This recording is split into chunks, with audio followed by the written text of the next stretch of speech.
Bonjour les amis et bienvenue dans cette nouvelle vidéo. Là aujourd'hui je vais parler d'un sujet très important. Parmi les causes de la perte de puissance sur votre moteur, c'est l'encrassement. L'encrassement ou bien la calamine qui se forme dans les compartiments du moteur.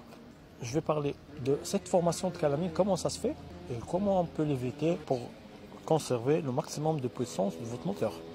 Première chose, je vais parler des endroits ou bien des zones qui présente le maximum ou bien le plus de calamine formée à l'intérieur du moteur.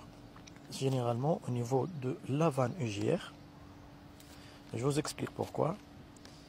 Et par la suite au niveau des conduits d'admission, la partie d'admission d'air au niveau de la chambre de combustion, d'accord, c'est-à-dire le collecteur d'admission juste à l'entrée de cylindre ou bien de la chambre de combustion au niveau du soupape. Là, vous avez le plus de calamine formée. Pourquoi ça pénalise la puissance du moteur? Il faut savoir que cette calamine, elle réduit énormément le débit d'air ou bien la section des conduits d'admission d'air. Donc, vous aurez moins de débit d'air qui rentre dans le moteur. Par la suite, le quotient de combustion, elle sera minimisée. Cette calamine, c'est parmi les causes qui gênent le plus. Alors, comment ça se forme? Pourquoi ça se forme généralement au niveau de la vanne IGR? Ce qui provoque l'encrassement de la vanne UGR, parfois sans blocage, et par la suite le raté de combustion, raté d'allumage, ainsi de suite. Alors, il faut savoir que la vanne UGR, elle vient entre deux parties. Il faut savoir qu'elle vient à l'intersection de deux circuits. C'est quoi ces deux circuits? La vanne UGR qui permet le recyclage ou bien le repassage de gaz de combustion, d'échappement, pardon, vers l'admission d'air du moteur pour que ça sera brûlé encore une fois. Cette vanne UGR, elle vient entre le conduit qui ramène le gaz d'échappement et entre la durée du turbo, c'est-à-dire l'admission d'air. Donc, elle fait comme si un mélange entre un gaz brûlé déjà et un air frais qui vient du turbo. Mais comment ça se forme cette calamine? Alors, déjà, la première partie, l'air brûlé qui vient de l'échappement, c'est un gaz qui contient de la poussière, de la suie noire, des résidus de combustion. C'est comme de la poudre, d'accord?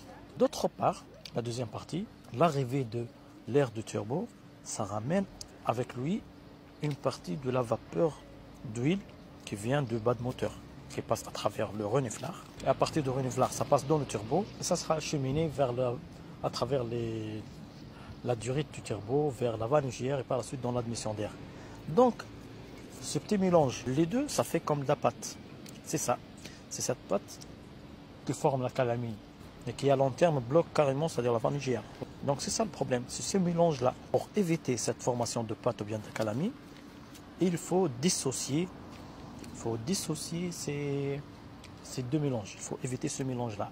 Soit faire comme les gens, c'est-à-dire qui suppriment la vanne UGR, carrément. Dans ce cas-là, vous aurez que de la vapeur d'huile moteur qui passe à travers l'admission d'air et tout. Ou bien faire l'inverse, c'est-à-dire garder la vanne UGR. C'est ce qui est privilégié parce qu'elle a un rôle quand même, cette vanne. Je vous l'expliquerai. Mais pour éviter ce mélange-là, il faut éviter le passage de la vapeur d'huile moteur. Et dans ce cas-là, on a recours à un système qui s'appelle le Oil Catch Can ou bien un récupérateur vapeur d'huile moteur. Moi, je l'avais déjà installé pas mal de fois.